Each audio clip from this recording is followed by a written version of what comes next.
Admiro sua postura quanto a rechaçar, enfim, pichações ou antidemocracia dentro da universidade. É triste se ver, ó, um pênis desenhado aqui, ó, na universidade.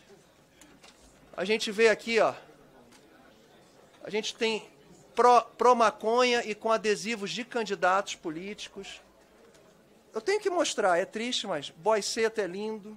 Tudo isso pichado nas paredes da Universidade Federal Fluminense. Não defendo uma universidade de direita, não defendo uma universidade de esquerda. Eu defendo uma universidade desinteressada. E sofri muito, sim, na minha universidade, então isso aqui é muito mais do que algo que eu ouvi falar, é algo empírico, mas quem concordar com, por exemplo, o pessoal que mande o endereço para que eu envie alguns pichadores para a tua casa. Na última semana foi para a tribuna pedir anistia para os golpistas do 8 de janeiro. Deve achar lindo, aí sim, o quebra-quebra, a depredação que fizeram do Palácio dos Três Poderes da República. Para esses é anistia.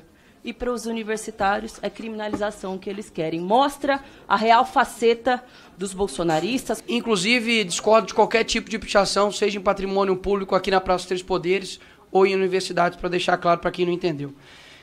Com relação ao governo Lula em específico, ele deu uma declaração recentemente que ele diz que desde 2003 ele dá essa mesma declaração, que é o seguinte: nesse governo vai ser proibido utilizar a palavra gasto quando a gente falar em educação.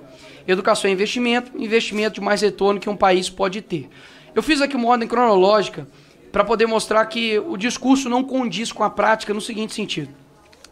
Em julho de 2023, o MEC faz corte de 332 milhões em educação básica e superior. Em novembro de 2024, o pacote de corte de gastos retira 42,3 bilhões nos próximos 5 anos do orçamento do Ministério da Educação. E isso, o maior alvo, inclusive, é verbas para ensino integral. Em 30 de novembro de 2024, a educação tem bloqueio de 1,6 bilhão no orçamento. Em março de 2025, inclusive o senhor disse, né, que os clientes são os nossos estudantes.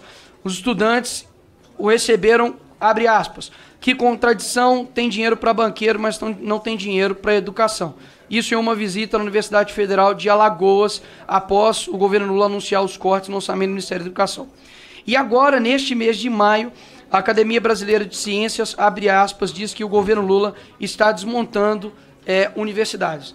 Os nossos índices, e para quem nasceu em 2003, você tem aí, deixa eu fazer as contas certas, 4 anos de governo Lula, depois mais 4 anos de governo Lula, 4 anos de governo Dilma, mais 2 anos de governo Dilma,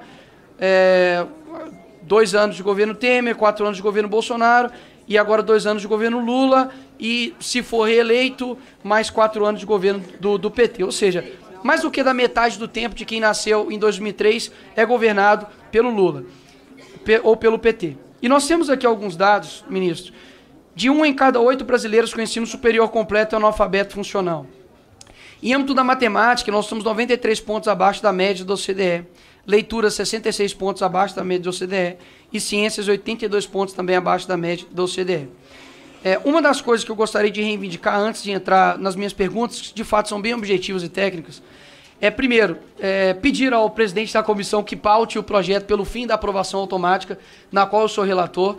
Acredito que o fim da aprovação automática não é algo que gera um mérito para o estudante que, de fato, está empenhado em estudar, porque, poxa, se eu estudo e passo de ano e o outro que não estuda também passa de ano, isso gera um desestímulo, né, para quem, enfim, não está atingindo a média e um desestímulo também para quem, poxa, talvez superou a média. Uma outra questão que eu gostaria de reivindicar também é o seguinte: eu protocolei um requerimento para revisar o BNCC. O prazo de revisão já passou, inclusive esse prazo de revisão não é definido, imposto por mim, é pela própria CNE, e até agora o Ministério e o CNE nos deram algum retorno.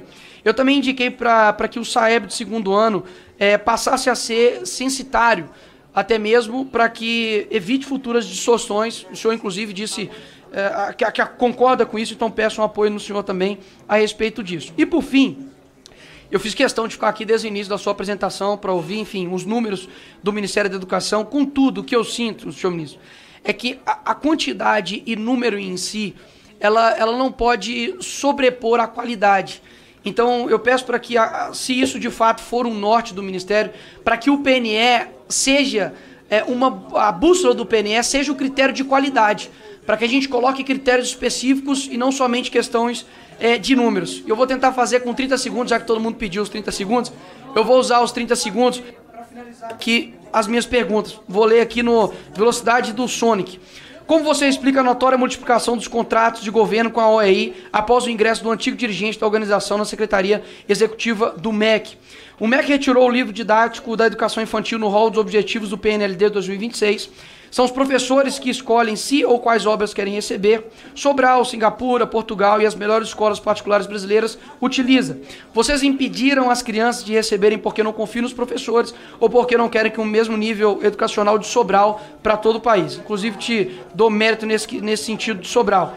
E a última pergunta é que ele está aqui, inclusive, que é o presidente do INEP, Manuel Palacios. Ele fez uma avaliação a respeito das políticas educacionais, como, por exemplo, o programa de alfabetização, que gerava resultado positivo. Isso foi uma avaliação dele. E, infelizmente, não teve nenhum tipo de estudo ex ante ou ex post para poder, enfim, finalizar esse tipo de movimento de descontinuidade, né, de política educacional. A mesma coisa aconteceu também com as escolas cívico-militares. Enfim, tinha algumas outras perguntas aqui, mas já que o senhor se colocou à disposição de receber do Ministério, eu me convido para poder finalizar essas perguntas. Obrigado pela tua presença, espero que eu tenha sido claro. Obrigado, presidente.